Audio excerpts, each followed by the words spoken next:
नमस्कार, ये आकाशवाणी शिमला है। अब आप प्रभा शर्मा से प्रादेशिक समाचार सुनिए। प्रधानमंत्री नरेंद्र मोदी कल राजस्थान के बीकानेर से 103 अमृत भारत स्टेशनों का उद्घाटन करेंगे। अमृत भारत स्टेशन योजना के अंतर्गत इन स्टेशनों को अपग्रेड और पुनर्विकसित किया गया है। इन स्टेशनों को क्षेत्रीय संस्कृति और विरासत प्रदर्शित करते हुए शहर के केंद्र के रूप में विकसित किया गया है। इन स्टेशनों में कांगड़ा जिला में बैजनाथ पपरोला रेलवे स्टेशन भी शामिल है।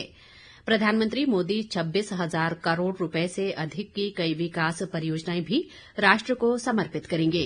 इनमें रेलवे, सड़क, बिजली, पानी और नवीन तथा नवीकरणीय ऊर्जा क्षेत्र की परियोजनाएं शामिल हैं। पूर्व प्रधानमंत्री राजीव गांधी की पुण्यतिथि पर मुख्यमंत्री सुखविंदर सिंह सुक्खू ने आज सद्भावना चौक छोटा शिमला में उनकी प्रतिमा पर श्रद्धांजलि अर्पित की।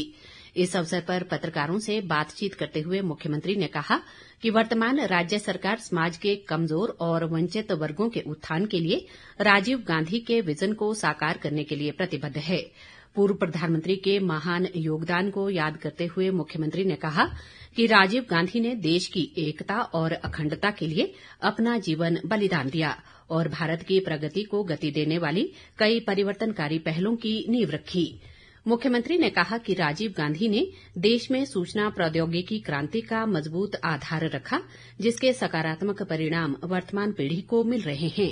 उन्होंने कहा कि राजीव गांधी ने संविधान में संशोधन करके पंचायती राज संस्थाओं में महिलाओं के लिए 33% आरक्षण का प्रावधान किया। राजीव गांधी जी ने इस देश की एकता और अखंडता के लिए अपने प्राणों का बलिदान दिया। देश पर जब भी कोई संकट आया, राजीव गांधी जी ने उस कुर्बानी देने से कभी पीछे नहीं हटे। आज 21वीं शताब्दी का जो भारत है, जो सूचना क्रांति का भारत है, जो डिजिटल क्रांति का भारत है, ये उस समय राजीव गांधी जी ने तकरीबन 40 वर्ष पहले ये सोचा था कि इस देश में अगर कंप्यूटर हमें अमेरिका ने देने से मना कर दिया, तो जो हमारे हिंदुस्तान की जनता है, उन बुद्धिमान व्यक्तियों के साथ मिलकर एक ऐसी सोच और ऐसी क्रांति को जन्म दिया जिसका आज लोग हम फायदा उठा रहे हैं। वो सूचना क्रांति थी। उस डिजिटल युग की शुरुआत राजीव गांधी जी की सोच से निकली है, जिसका फायदा आज हमें मिल रहा है।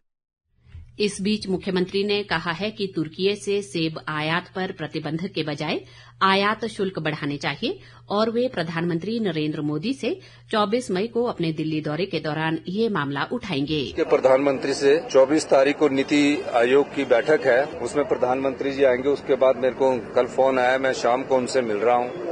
और जो तुर्की का सेब हिंदुस्तान में आ रहा है, उस पर इम्पोर्ट ड्यूटी बढ़ाने की हम बात करेंगे, क्योंकि हमारे बागबान जो है, वो जो बाहर से सेब आता तो उसका प्रभाव पड़ता है। और जो हमारी आर्थिकी में बागबान का बहुत बड़ा योगदान है। बागबानों की सुरक्षा करना हमारा दायित्व भी है, फर्ज भी बनता है। और हम इस दृष्टिकोण से मैं उनसे भी बात करूंगा और मुझे लगता है कि हम इसमें आगे बढ़ेंगे।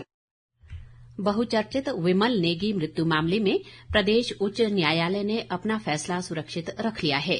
मामले को लेकर आज हाईकोर्ट में न्यायाधीश अजय मोहन गोयल की अदालत में सुनवाई हुई, जिसके बाद कोर्ट ने अपना फैसला 23 मई के लिए सुरक्षित रखा है। मामले में एसआईटी और डीजीपी की स्टेटस रिपोर्ट में विरोधाभास सामने आया है, जिसके बाद जांच संदेह के घेरे में है। विमल नेगी की पत्नी के अधिवक्ता आरके बावा ने कहा कि मामले के तथ्यों के साथ छेड़छाड़ हुई है और पुलिस की जांच भी अलग अलग है। ऐसे में परिवार ने सीबीआई जांच की मांग की है।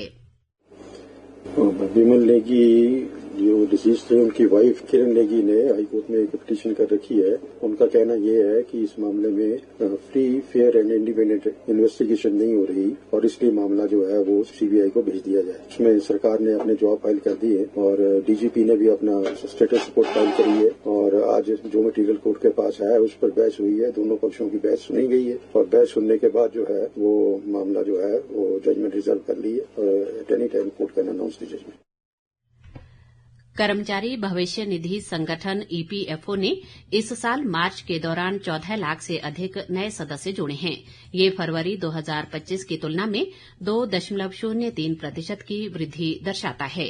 श्रम और रोजगार मंत्रालय ने बताया कि मार्च में ईपीएफओ में करीब 7,54,000 नए सदस्य जुड़े। 18 से 25 आयु वर्ग में करीब 4,45,000 नए सदस्य जुड़े। इसके अलावा ईपीएफओ में 2 लाख से ज्यादा नई महिला सदस्य भी शामिल हुई।